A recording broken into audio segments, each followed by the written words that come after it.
Bonjour à tous et bienvenue sur ma chaîne. Alors dans cette vidéo, je vais vous expliquer comment fabriquer une résistance chauffante, que ce soit pour télescope, pour lunettes astronomiques ou même pour objectif photo. C'est parti. Attends. Tu peux nous expliquer à quoi ça sert là, ta résistance chauffante? Oui, c'est très simple. C'est un dispositif qui permet d'empêcher l'apparition de buées ou de rosées sur les miroirs des télescopes qui en possèdent ou sur les lentilles des lunettes astronomiques et des objectifs photo en produisant de la chaleur. Ok, je vois. Et finalement, mais ça marche comment? Ça marche comment? Donc la résistance chauffante, qui est sous forme d'une bande, étant placée à proximité et idéalement sur le pourtour du miroir ou de la lentille, va le ou la chauffer légèrement, de façon à lui maintenir une température supérieure au point de rosée. Oui, alors je fais un petit aparté. Je vois beaucoup sur les forums et internet, notamment, des personnes qui disent il suffit juste de mettre ses optiques à bonne température et il n'y a pas de souci. Non, désolé.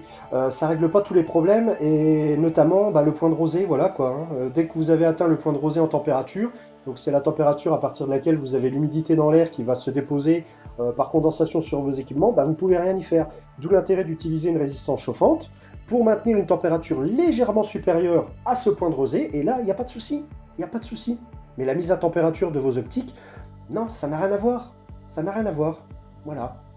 Alors il existe de dispositifs que la résistance chauffante qui permet de retarder ou d'empêcher l'apparition de buée de condensation sur son miroir ou ses lentilles. C'est le pare-buée, vous connaissez certainement. C'est facile à fabriquer, mais vraiment si tu habites une région comme moi en automne où c'est que tu as 85% d'humidité en moyenne, en vrai, voilà, tu vas gagner peut-être une heure ou deux, mais c'est pas fou. Donc je te conseille vraiment de fabriquer ma résistance chauffante, vraiment tu gagneras. Alors vous avez deux méthodes pour fabriquer une résistance chauffante. La première qui pour moi est la plus simple et que je vais utiliser dans le tuto, c'est l'utilisation du fil résistif, donc là du fil de nichrome en l'occurrence. Et la deuxième qui existe, c'est l'utilisation de résistance chauffante électronique. Voilà, que vous connaissez, que vous avez déjà vu. Donc bon, le principe est le même, ça va faire de la chaleur. Au niveau fabrication, c'est un peu différent. Vous avez un peu plus de points de soudure à faire du côté des résistances, ce qui est normal. Mais bon, après le résultat, voilà, si vous calculez bien votre résistance, la production de chaleur, la puissance, etc., l'intensité, voilà, ce sera pareil. Mais bon, voilà, deux salles, deux ambiances.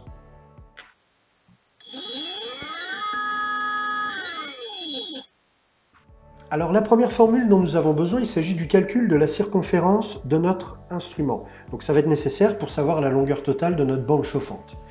Alors la formule est très simple, il s'agit du diamètre fois pi. Pi qu'on peut remplacer par 3,14. Dans mon cas de figure, donc la formule ça sera 235 fois 3,14 et ça me donne environ 738 mm. Donc, autrement dit 73 cm 8. Donc voilà, ça fait une bonne longueur et ça va me permettre de faire le tour de mon télescope. Alors un petit conseil, mesurez bien le diamètre de là où vous voulez placer la future résistance chauffante car il ne correspond pas forcément au diamètre de votre miroir ou de votre lentille. Là en l'occurrence j'ai mon télescope de 200 mm et quand on regarde bien la sortie donc du télescope on est à 23,5 et ça change tout dans nos formules. Donc mesurez bien le diamètre de là où vous voulez placer votre résistance chauffante, c'est très important. La deuxième formule, il s'agit du calcul de la puissance. Alors, la formule est un peu plus compliquée. Il s'agit du diamètre en centimètres divisé par 2,54 fois 1,5. 1,5 étant une valeur moyenne. Si vous voulez avoir la valeur minimum, vous me remplacez par 1. Si vous voulez avoir la valeur maximum, vous remplacez par 2. Donc là, 1,5. Dans mon cas de figure, ça me donne 23,5 divisé par 2,54 fois 1,5 du coup. Et ça me donne environ 13,88 watts. Donc je sais que dans ma résistance chauffante, il me faut une puissance de 13,88 watts pour chauffer efficacement le pourtour de l'instrument.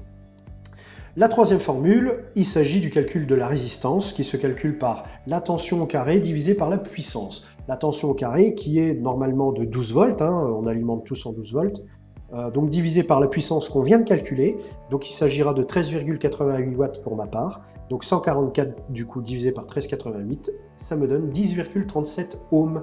Donc je sais que dans mon circuit, il me faut 10,37 ohms en résistance pour avoir, avec la tension de 12 volts, pour avoir une puissance de 13,88 watts. C'est une valeur très importante, je tiens à le dire, parce que ça va nous permettre de choisir notre fils résistifs ou nos résistances électroniques pour fabriquer notre bande chauffante. Voilà. Donc c'est avec cette valeur-là qu'on va pouvoir savoir la quantité de fil qu'il nous faut et la résistance du fil au mètre. Voilà. Et puis la dernière valeur, alors on n'en a pas forcément besoin, mais il est intéressant de la connaître. Il s'agit de l'intensité totale de notre circuit une fois qu'il sera fini. Donc c'est simple, hein, c'est la loi d'Ohm, on retourne la formule, I égale U sur R. Donc on veut l'intensité, la tension divisée par la résistance. Donc dans mon cas de figure, c'est 12 divisé par 10,37 et ça me donne 1 ampère 15. Donc je sais que moi, quand j'aurai réalisé la bande chauffante pour mon télescope avec toutes ces valeurs, j'aurai une intensité de 1 ampère,15. Donc c'est très important de savoir ça. Ça va nous permettre de mettre un fusible, de choisir le fusible qu'on veut mettre pour protéger notre circuit. Donc moi en l'occurrence, si je mets un fusible, je mettrai 1,3 ampères et ça sera bien. Voilà. S'il y a un petit court-circuit dedans, forcément ça va augmenter notre ampérage et du coup le fusible va claquer au lieu de faire claquer le transformateur ou tout le reste, quoi. Voilà, c'est tout ce qu'on a besoin finalement. Donc calculez chez vous ce que vous avez besoin en puissance, en résistance, en circonférence. Avec ces valeurs, vous pourrez choisir votre fil de nichrome, vos résistances, et puis vous pourrez passer à la fabrication. Et voilà. Alors, une petite astuce, si vous voulez faire comme moi un petit serpentin dans la bande chauffante avec votre fil résistif, c'est un élément à prendre en compte parce qu'il va permettre de choisir efficacement la résistance de votre fil résistif quand vous allez l'acheter et vous le procurer. Donc, moi j'ai une circonférence de 738 mm. Je souhaite faire 4 allers-retours avec mon fil résistif. Donc je vais multiplier la circonférence par 4 parce que je vais devoir faire une allée, un retour, un aller, un retour. Donc j'obtiens 738 x 4, ce qui me donne 2952. Donc je vais donc pratiquement 3 mètres. Donc je vais avoir besoin de 3 mètres de fil résistif pour faire 4 fois la longueur de ma bande chauffante. Et cette valeur-là est importante parce que il faudra connaître la résistance au mètre de votre fil résistif quand vous allez vous le procurer pour respecter les valeurs qu'on a calculées précédemment. Donc encore pour mon exemple, moi je sais que j'ai besoin de 10,37 ohms en résistance dans ma bande chauffante. Je divise cette valeur par 3, donc les 3 mètres, et j'obtiens 3,45 ohms au mètre. Donc si je veux tout respecter, j'ai besoin d'un fil résistif de 3,45 ohms au mètre. Alors ces valeurs correspondent à mes mesures à moi, par rapport à mon télescope, par rapport à la puissance que je souhaite. Bien sûr, elles seront peut-être pas, normalement pas les mêmes que vous, mais voilà, je vous explique le cheminement pour vraiment que vous puissiez choisir votre fil à vous, la résistance qu'il faut, etc. Tenez bien compte de la résistance au mètre de votre fil, de façon à tomber juste avec la résistance de votre bande chauffante qu'on a calculée précédemment. Voilà.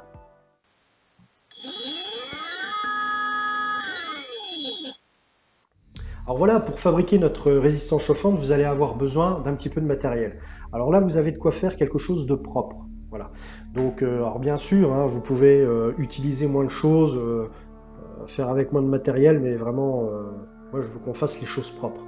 Donc, vous allez avoir besoin de fils résistifs. Là, c'est du nichrome.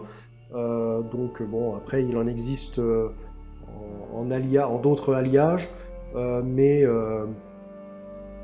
voilà, ce fil-là est très bien. Alors, voilà, choisissez bien la résistance qu'il vous faut, du coup, hein, reportez-vous aux formules que je vous ai expliquées. De la bande adhésif aluminium. Donc, cette bande-là va être utile parce qu'on va conduire la chaleur plus efficacement, voilà, avec ce matériau aluminium. Le duct tape noir, donc ce duct tape là va servir justement à pouvoir emmagasiner la chaleur, hein. Le noir emmagasine plus la chaleur et empêcher, on va dire, la chaleur de s'échapper par l'arrière de la résistance, donc dans l'air, hein. Ça rend notre résistance chauffante plus efficace. On va avoir besoin d'un fer à souder d'étain. Bien sûr, voilà, vous n'avez pas de fer à souder, vous n'avez pas d'étain, eh ben, vous utilisez des épissures, mais vraiment, je vous déconseille, quoi, ce sera pas propre. Du fil électrique, alors, ça va être pour faire notre accord avec notre fiche. Moi, j'ai pris du fil d'haut-parleur. La section me paraît très correcte, et c'est du cuivre, donc c'est très bien, c'est ce qu'il nous faut. Des gaines thermorétractables, encore une fois, pour le raccord avec la fiche, ce sera très propre et ce sera sécurisé. Et une petite fiche alimentation qui nous permettra de brancher le tout sur un transformateur, pour avoir du 12 volts finalement. Et voilà, c'est tout.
Merci d'avoir suivi cette vidéo, j'espère qu'elle vous sera très utile. Si vous l'avez aimée, n'hésitez pas à mettre un like, à vous abonner à la chaîne pour voir les prochaines vidéos. Et moi je vous dis à très bientôt.